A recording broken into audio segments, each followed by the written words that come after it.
ఉప ముఖ్యమంత్రి పవన్ కళ్యాణ్ కు వ్యవసాయం అంటే ఇష్టం. తన ఫామ్ హౌస్ లో ఆర్గానిక్ పద్ధతిలో వ్యవసాయం చేస్తుంటారు. వివిధ రకాల చెట్లను పెంచుతుంటారు. అందులో మామిడి చెట్లు కూడా ఉన్నాయి. తన తోటలో పండించే మామిడి పండ్లను ఎంపిక చేసిన కొందరికి పంపడం ఆయనకు అలవాటు.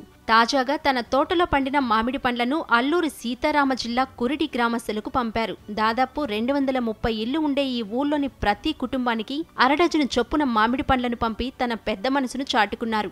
అరకుకు అతి సమీపంలో ఉన్న ఒక చిన్న గిరిజన తండాలో 230 కుటుంబాలు నివసిస్తున్నాయి. రెక్కాడితే గాని డొక్కాడిన పరిస్థితి.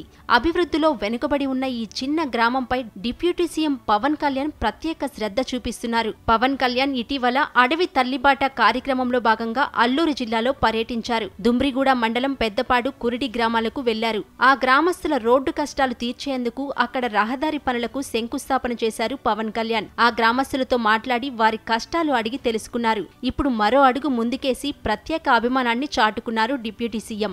ఏకంగా కురిడి గ్రామస్తుల కోసం మామిడి పండ్లను పంపించారు పవన్. దీంతో ప్రత్యేక వాహనంలో కురిడి గ్రామానికి చేరుకున్న డిప్యూటీ సీఎం కార్యాలయ సిబ్బంది ఇంటింటికి వెళ్లి మామిడి పండ్లను పంపిణీ చేశారు. మా పవన్ కళ్యాణ్ సారు పంపిన మామిడి పండ్లు అంటూ పిల్లలు పెద్దలు ఇష్టంగా తిన్నారు. పవన్ సారు చల్లగా ఉండాలంటూ ఆశీర్వదించారు.